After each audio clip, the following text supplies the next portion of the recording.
Time அது. இப்போ நான் வந்து ஒரு வித்தியாசமா ஒன்று யோசனை பண்ணேன். கேரக்டர் ஸ்டடி தான் அது. நான் நிறைய பேரை பார்த்திருக்கேன். இந்த லைஃப் ஆஃப்டர் ரிட்டையர்மெண்ட் அப்படின்னு சொல்றாங்கல்ல, அது நான் நிறைய பேரை பார்ப்பேன். ரிட்டையர் ஆனவங்க எல்லாம் பார்த்தா அவங்களுக்குன்னு ஒரு தனி யூனிஃபார்ம் வரும். ஒரு ஒரு அழுக்கா ஒரு 4 முழ வேஷ்டி. ஏன் நல்லதா கட்டினா என்ன உனக்கு குறைஞ்சா போச்சு, ஒரு அயன் பண்ணாத ஷர்ட் போட்டுட்டு இந்த இன்டர்நெட் யுகத்திலையும் பேங்க் எல்லாம் இன்டர்நெட் ஆகி போச்சு, எல்லாம் ஆப்லயே எல்லாம் வர அந்த காலத்திலையும் அவங்களுக்குன்னே ஒரு மஞ்ச பை கிடைக்கும். அதை எடுத்துட்டு நேரம் டெய்லி பேங்க் போவாங்க. சார் என்ன பண்ணுவாங்க, டெய்லி காலையில இருந்தோம்னா பேங்க் போயிடுவாங்க. நான் நிறைய பேரை போயிருக்கேன். பேங்க் வாசல்ல பாஸ்புக் சின்ன தனக்கு தானே சிரிச்சிட்டு இருக்கிறவங்க எல்லாம் பார்த்தேன். ஏன்னா பேங்க் பேலன்ஸ் கொஞ்சம் நல்லா இருக்கும் போல. சாயந்தரம் அதே யூனிஃபார்ம் தான், அந்த வேஷ்டி சட்டை டோல்னா பை போட்டு கபாலி கோயிலுக்கு போயிடுவாங்க. கபாலி கோயில்ல போய் உட்காந்து அவரோட இடத்துல உட்காந்துருவார். அவர் ஏதோ பேங்க்ல இருந்து ரிட்டையர் ஆயிருப்பார் போல இருக்கு.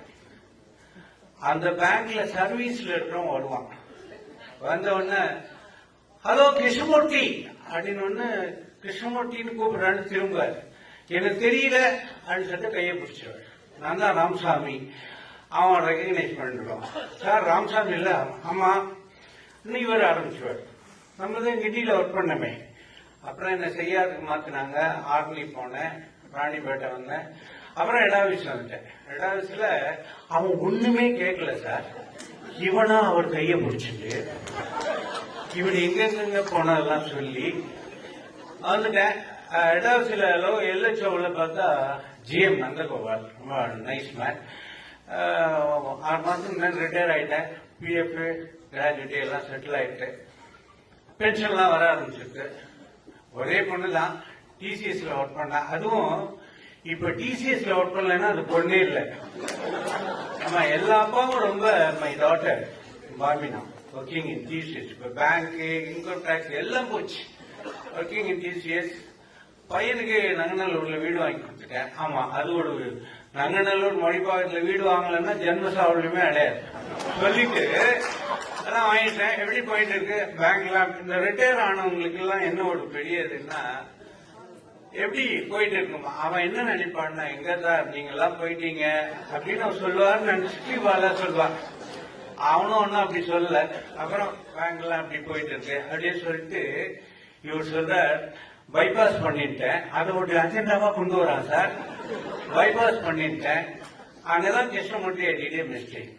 மெடிக்கலைன் பண்ணிக்காம விட்டுட்டேன். ஒரு 3.75 lakhs ட்ரிபிள்எம்ல என்னெல்லாமோ பண்ணி பார்த்தேன், முடியாது சார் அப்படின்ட்டான். ஒரே செக்ல வச்சு 3.75 கொடுத்துட்டேன், பைபாஸ் பண்ணிட்டேன் அப்படின்னு சொல்லிட்டு கிருஷ்ணமூர்த்தியை கேட்கிறார், நீ பைபாஸ் பண்ணிட்டியான்னு கேட்கிறார்.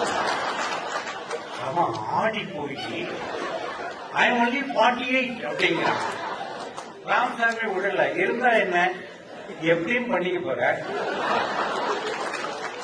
நான் ஏன் உன்னை வந்து பைபாஸ் பண்ணிக்கணும்னு சொல்றேன்னா, கிருஷ்ணமூர்த்தி டேக் மை வேர்ட், நீ முட்டாத்தனம் பண்ணாத.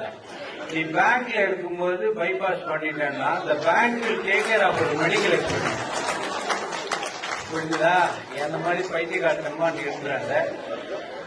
முட்டா இவரே கொண்டு போய் அட்மிட் பண்ணிடுவார் கூட ஆயிடுச்சு. அவன் வேர்த்தி விடுவிட்டு போய் ஏன்டா கோயிலுக்கு வந்தோம்னு சொல்லி கிருஷ்ணமூர்த்தி ராமசாமியே ஒரு கேள்வி கேட்கிறான்.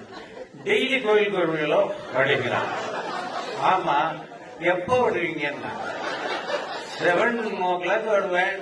நான் பேங்க்லயே பாத்திருக்கேன். 9 மணின்னா 9 மணிக்கு வருவேன்.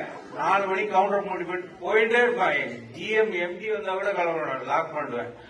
7:55 கிளம்பிட்டே இருப்பேன். எது கேட்கிறேன் இல்ல, 4ல இருந்து 8:15 வந்தா சரியா. அதனால கடைசியாக நிறைவாக ஹரிகிருஷ்ணன் வரீங்களா? ஹரிகிருஷ்ணன்